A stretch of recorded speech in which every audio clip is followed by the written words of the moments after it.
Unidentified alien object number 4, Proxima Centauri. Early in 2088, a perimeter beacon near the Proxima system signaled the approach of an artificial object which refused to acknowledge requests for identification, and 2 security ships were dispatched to investigate. Within a few hours, they had made visual contact, and it was immediately apparent that the stranger did not originate from known space. It was an enormous construction which dwarfed the Proximan craft and was obviously designed to carry living beings of some kind. That parts of the interior were illuminated could be seen through the hundreds of apertures in the hull, but none of the Proximan's various signals were answered in any way. It was decided that the alien vessel was either empty or disabled, as its course would take it into the sun. Assistance was called for, and when it arrived, lines were attached and the craft towed into a stationary orbit around Proxima 1.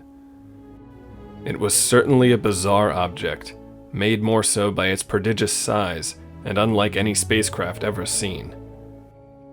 Scientific teams from all 3 systems set up temporary research stations to study it and to attempt communication with any passengers it may have had.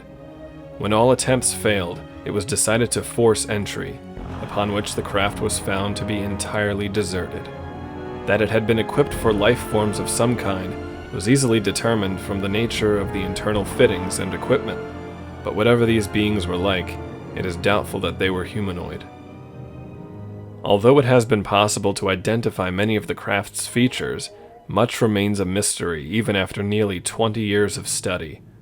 It is known, for instance, that the basic power source was nuclear fission, and that the equipment operated on similar principles to that in current use.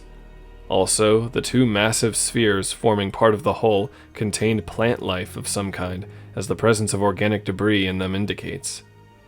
These spheres were fed with a rich oxygenated atmosphere distributed throughout the ship via a network of ducts.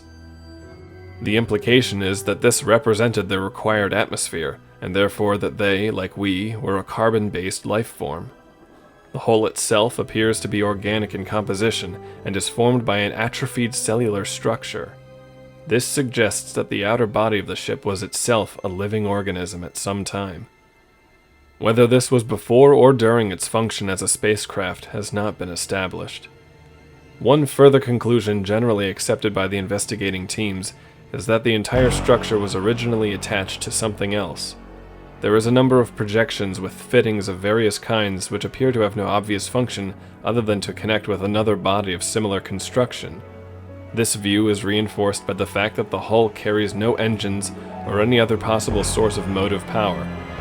If this is the case, then the complete assembly must have been an awe-inspiring sight, particularly as this portion would probably have been no more than a smaller appendage of the main body.